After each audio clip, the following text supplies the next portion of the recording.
बाढी छिरेको चाहिँ हिजो बेलुका कति 4 बजेबाट 4 साढे 4 बजेबाट।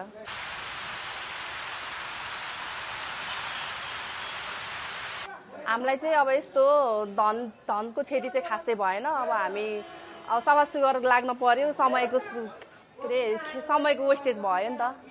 समयको अब आफ्नो दसैँको माहौल छुट्टै थियो। दसैँको माहौल हुँदै पनि हामी गाउँमा भएको मान्छे अब बजारमा बाढी छिर्यो रे भन्दा साथै अब उता छुट्टै माहौल हुँदै पनि दौडधुप गरेर आउन पर्यो। पानी भिजेर आइयो, सफा सुग्घर गर्न लागि, त्यही हो। धनको क्षति भएन, सामानहरू फोहोर भयो, अलिअलि भएको सामानहरू खेर गयो, त्यति नै हो।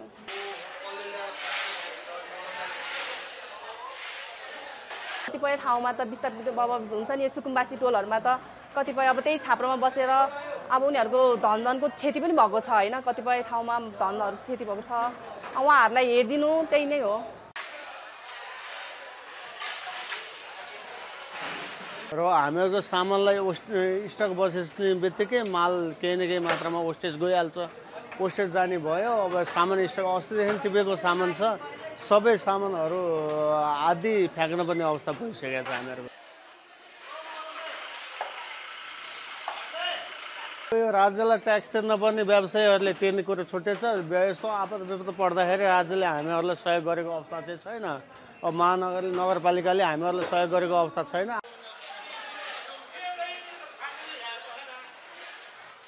आयो यहाँ 3 बजेसम्म पानी बजारमा छिरिसक्यो। अब हाम्रो धेरै तनाव भयो, हाम्रो सामान सबै बेकार भइसक्यो, हाम्रो लोस भइसक्यो। अब 3 बजे रातिसम्म आयो, हाम्रो यहाँ देख्छुबाट पानी भरिसक्यो यहाँ बजारमा। अब 4-5 बजेसम्म पानी यो खोलामा गइसक्यो। त्यसपछि आएर हाम्रो यो अब सफासफी गर्नुपर्छ। अब धेरै तनाव भयो हाम्रो काममा त। अब हेर्छु यहाँ के हुन्छ।